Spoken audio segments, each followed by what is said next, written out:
Good morning, this is Raffy Gutierrez, and welcome to another episode of Crossroads of Faith.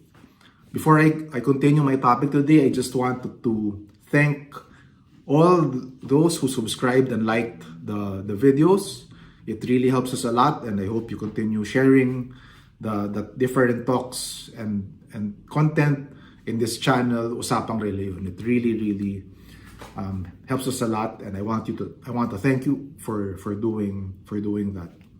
So my topic today is probably going to be the most controversial of all the topics I've discussed to date, and maybe some of you might really be triggered by today's topic.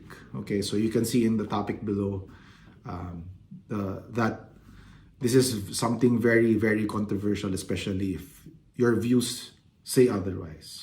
Okay, so my topic today is why I personally believe that hell, especially in the Christian context, is not a permanent place, and that it is not where a soul or spirit goes to be punished eternally if they did not conform or did not follow what they had to do to avoid going to hell in the first place. So you might say, no, that's not what the church says. That's not what the Bible says. It's very clear that if you did not do the will of God, if you did not follow Jesus, that when you die, you will burn in hell for all eternity, and there is just absolutely no way you can get out of it. So that is the mainstream Christian teaching on hell. So those who are listening who are not Christians believe that the hell that you go to when you die, if you're a bad person or you did not follow the teachings of Christianity or Jesus, is a place where you will be tormented and punished forever and ever, and there is absolutely no way you can get out of it, right? So in the general Buddhist standpoint, hell is actually not a place of permanence, that at some point in some few trillion years, you will actually be able to move again. Your consciousness will once again move to another, maybe back to the animal realm or the human realm. It will depend on your karma, right?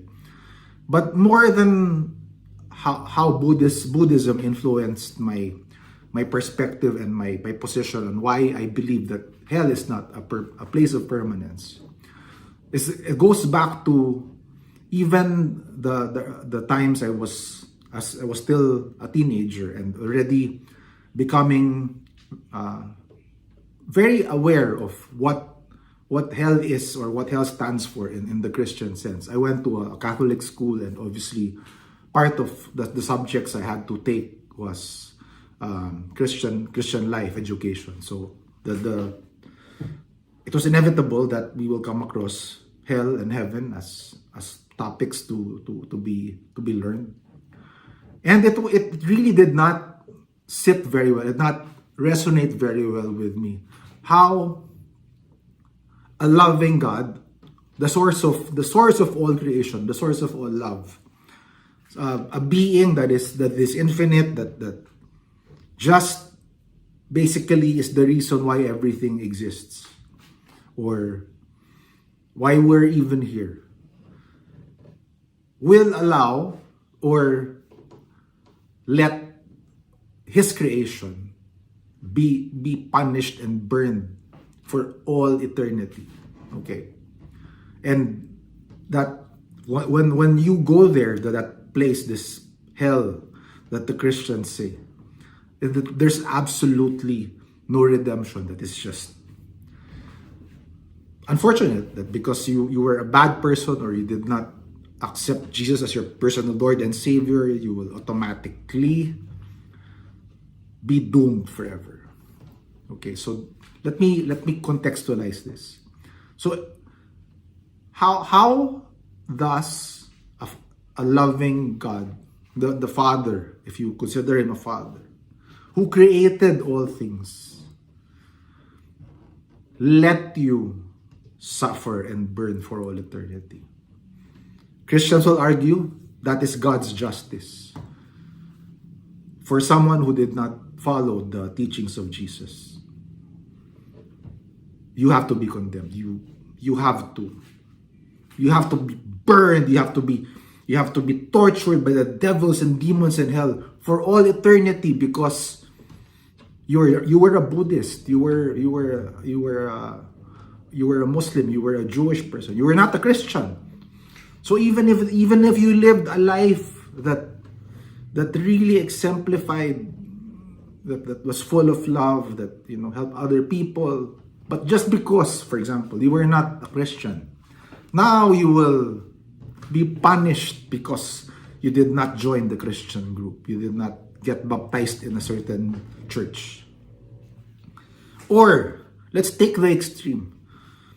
Let's just say you lived a really evil life, like from the time you became conscious of good and evil.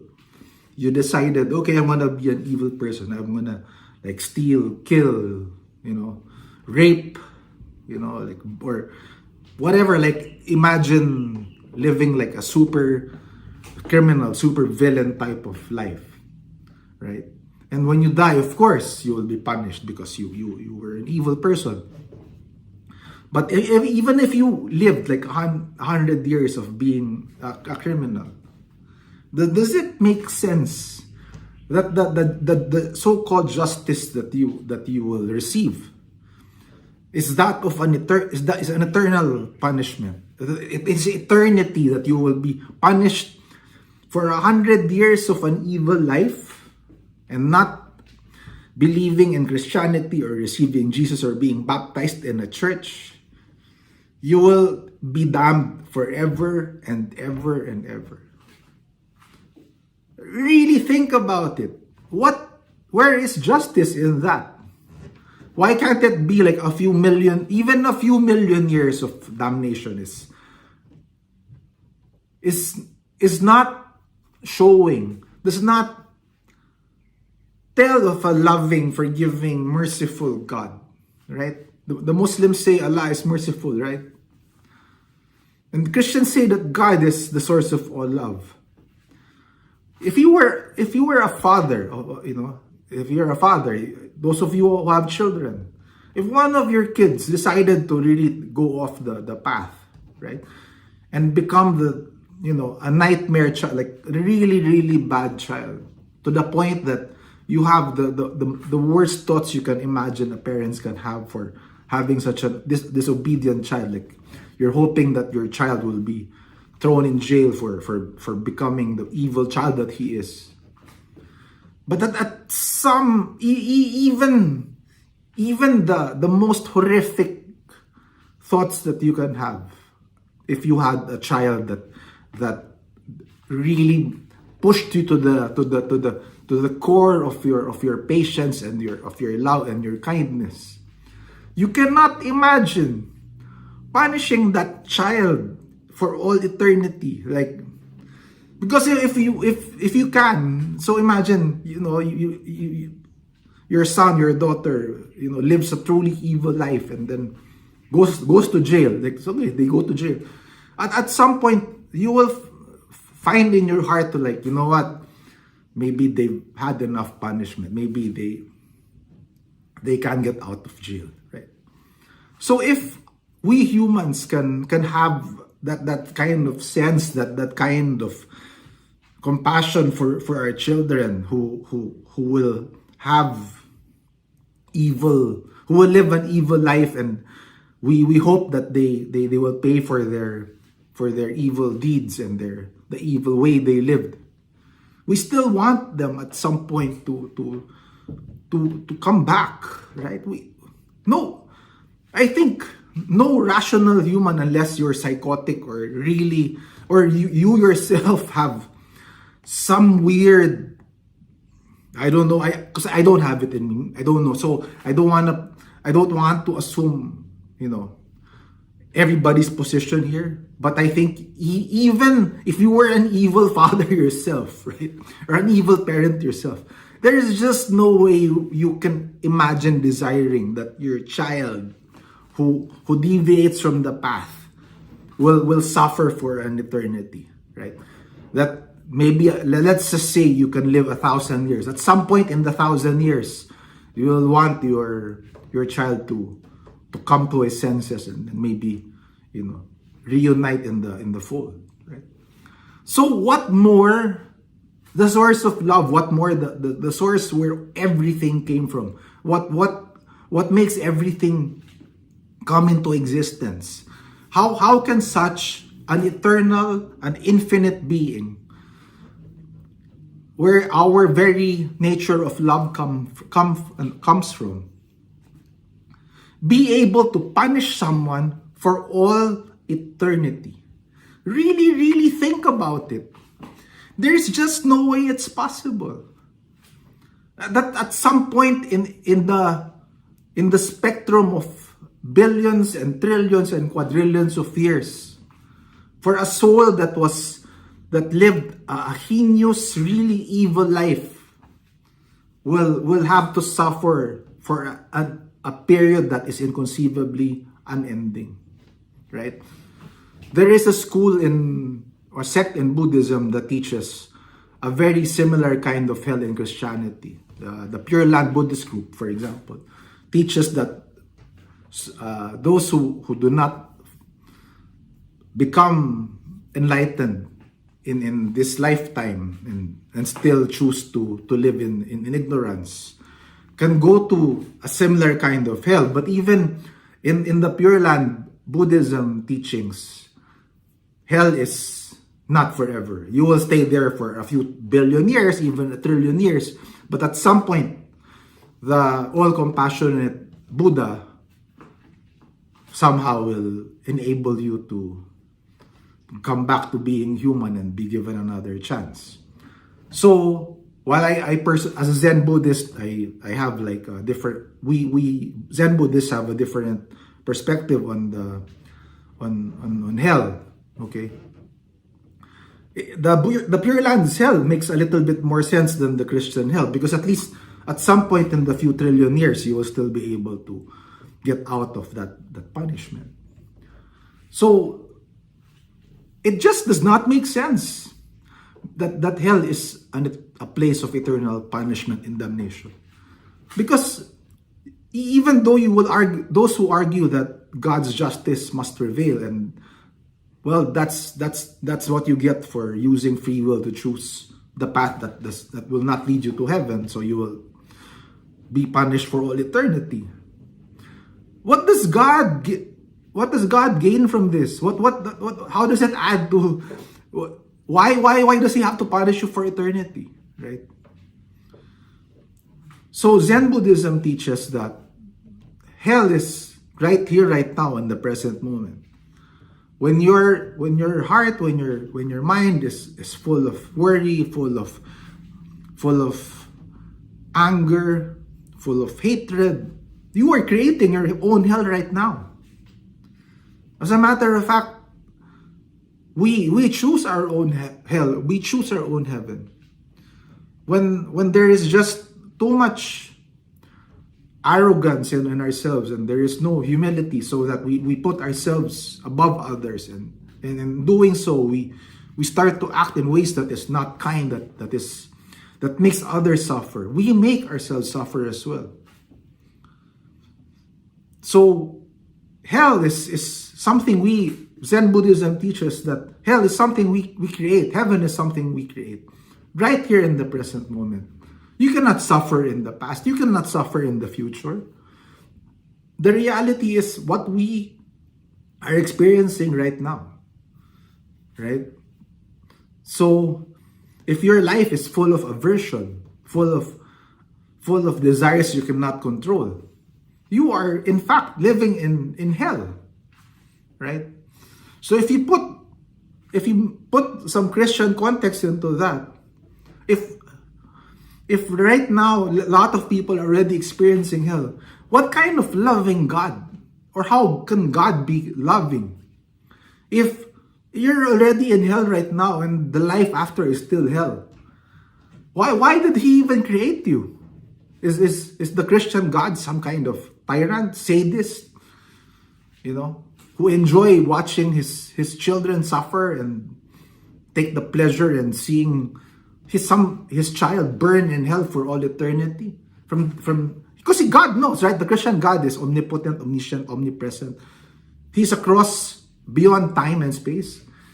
He exists in the realm that we exist in, and even the realm that we do not exist in. So he knows, even from the beginning, if the Christians are right, that you will already go to hell in the distant future. So why did he even create you? Right? What you will argue again that, I'm changing topics now, but free will is going to be probably my next topic.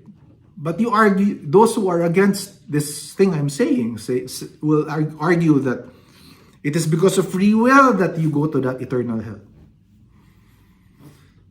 So just chew on that for a moment. If that makes any kind of sense at all. Okay? That why even create that particular creation? If you were a father and you know that you will have an offspring that will be doomed forever, and you knew that because you had the power of God to know the future, why would you even create that offspring? Right? If you knew for certain that predestination in that context already says that you will suffer and you will be punished forever. Okay, it just does not paint God as a loving God. There's no way you can call somebody the source of love if there is even room, for that kind of possibility that somebody will be damned forever and ever and ever. It just does not make sense. So why did hell become a place of permanent suffering? So I kind of spin off a little from the topic here, because this is the best way to make people afraid. If hell were not permanent, maybe a lot of Christianity will probably fall flat on its face, right? Because what reason would you be afraid now to not follow God? Right?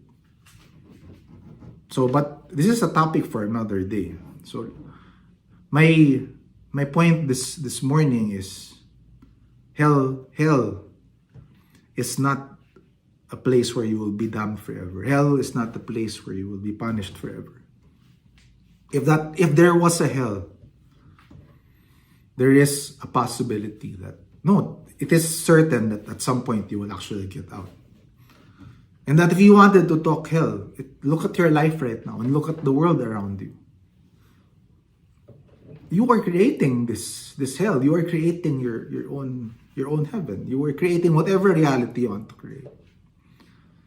And then the state of mind, state of being that you die in, most likely will determine where you will continue in the afterlife, whether it is in the Buddhist context of consciousness, progressing into the next stage of your spiritual evolution, or the Christian context of your soul going to heaven or hell. So I leave you with that thought today, my friends, and let me know in the comments in the comment section below what your position is, what your beliefs are regarding hell after listening to this talk. Do you really believe that the source of all love, the source of all creation, from why everything exists, has any reason why somebody or something will be condemned forever and ever and ever, and with no possibility of leaving that place of suffering? That why wouldn't he want to make that being, that person, come back to his fold at some point? 100 years of an evil life, infinite punishment, does not make sense. So I leave you with that. This is Raffy Gutierrez. I hope you continue subscribing to Usapang Relihiyon. And let me know what your thoughts are and your insights. I look forward to discussing with you in the comment section below. Happy Sunday and gosh show to everybody.